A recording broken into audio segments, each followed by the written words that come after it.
Let's check out the Brozz 250 Recon today. So this is the bike, okay?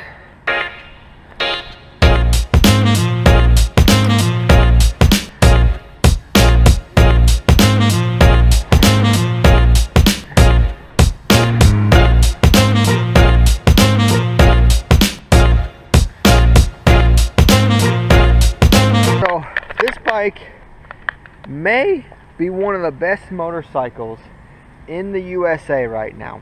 Crazy popular in South America. If you've ever been to South America, you've probably seen many thousands, tens of thousands get sent to South America every year of this bike.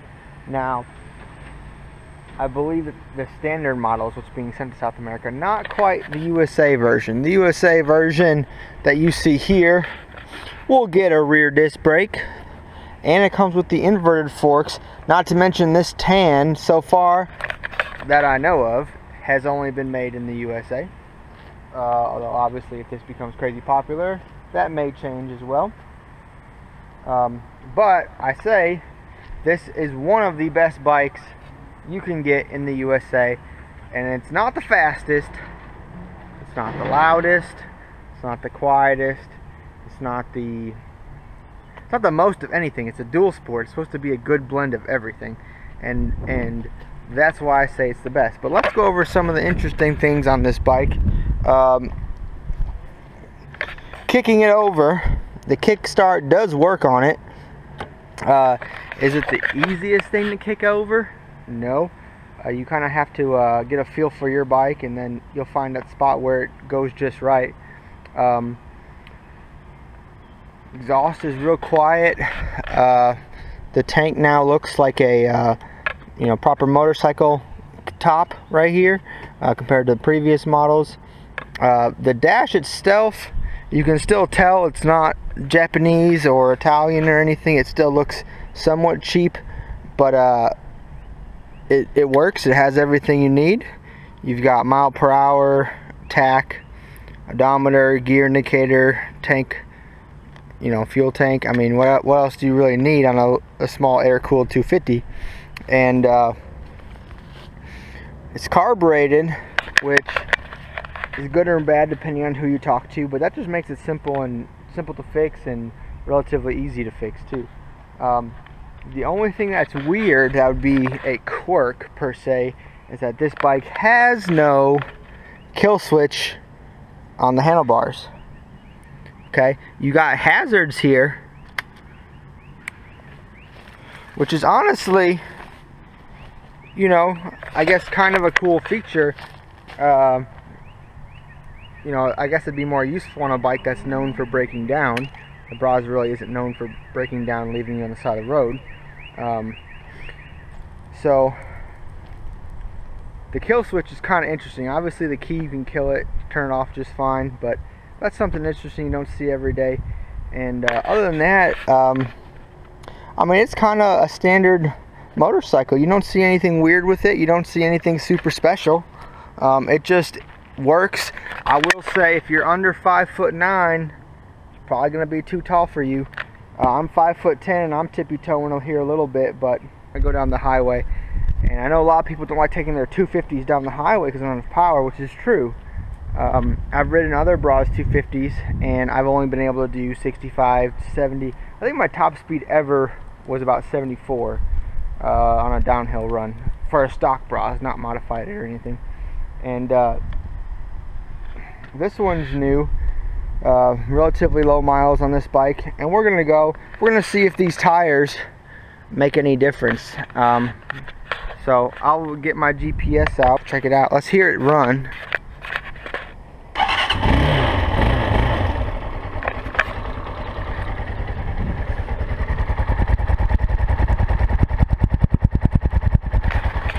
This thing is whisper quiet when it comes to motorcycles. It's clearly quite restricted in the muffler and the whole exhaust area to get it that quiet, but some people like that. Obviously there's an answer for, if you want more power, that's what you need to do. I'm sure as they become more popular, more modifications will be coming out. Alright, we're about to go down the road, and I'm going to take it down the highway over here near Atlanta. I'm going to take it down 85 real quick. Give everyone a top speed so you know I'm not lying. Let's see, let's reset everything. So I will put that in my pocket during this run, and when I get back we will pull it out and see how fast she went. But other than that, let's go for a ride.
Just checking if you need a phone call or something. I appreciate you stopping us. Alright, no problem.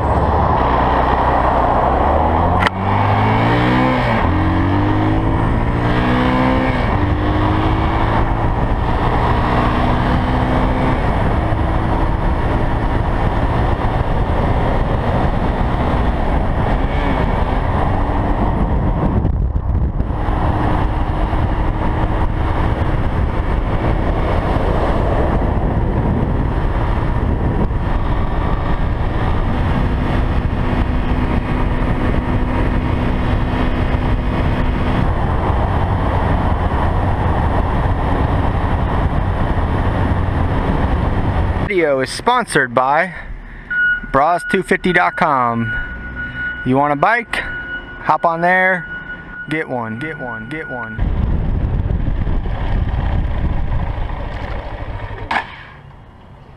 So I decided to wear my army jacket. I thought it was cool riding a Recon on my army jacket. I feel really patriotic. I hit a top speed of 66 miles per hour.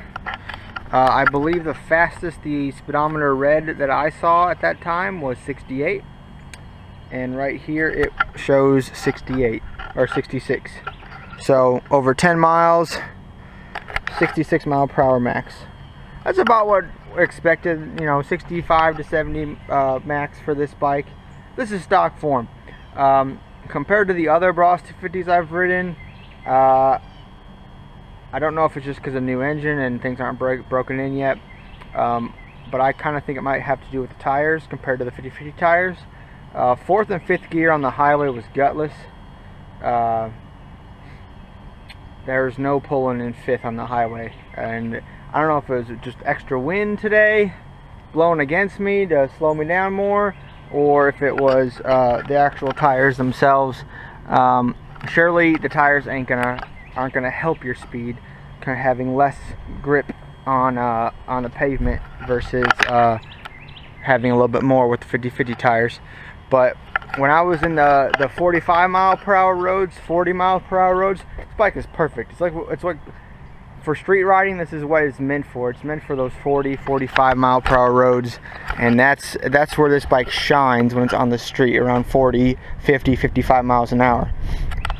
As you can see, I did go on the highway. I was getting past. It needs some oomph. It needs some carb work. It needs some head work, and then it might actually be just fine. Just fine for a 250. At least I would say it just needs like an extra, I don't know, 10 horsepower more would be perfect. So if you can figure out a way to get yourself 10 more horsepower, that's what you want to do. But the brakes were good, very comfortable. like I said, on the 45-mile-per-hour roads, it just eats up all the bumps. Super comfy. My only complaint riding, other than in this case lack of top speed for the highway, my only complaint riding is actually the foot pegs. I don't like the foot pegs. They're just too small. I wish they would stick out, like out to here. That might look kind of goofy, but that, at least for me, I mean, I'm not everybody, but I think a new set of foot pegs are in the works. So, or I think a new set of foot pegs are a must-do. Now, the cool thing about these foot pegs, when you want to go off-roading, you just pull out the rubber top. You see here? The rubber is actually, now you get a little bit more traction, a little bit more teeth. And then you can just shove this back in. And it takes a little bit of force to get back in, but it goes in the same way. Bam. And now that's back in. So I just think I'm going to find some different ones. I think that need to be changed just a little bit. But other than the foot pegs, and needing a little bit more power, I mean, I'm not even a dual sport guy. Like, I prefer sport bikes, honestly. As you see, earlier in this channel, I had my Honda, or my CBR. But I mean, if you need kind of like a base, this is like buying a Camry. There's nothing cool about a Camry, but it just works. And that's kind of what a Brozz is. There's nothing special about it. It just works. The Recon here might add a few cool points, but I would say the same thing. It's a 250. It's just meant to work. It's not meant to be super awesome. It's meant to just be good and usable. And like, I could tell the clutch was coming out of adjustment on this first ride. So as you can see, there's a little play now. See that? There's a good bit of play actually. So that will have to be adjusted later. And I mean, shoot, then it should be fine. Thanks for watching this video. What I really think about the Brozz, is it for everybody? No. But will it work for anybody who wants to ride? Most likely.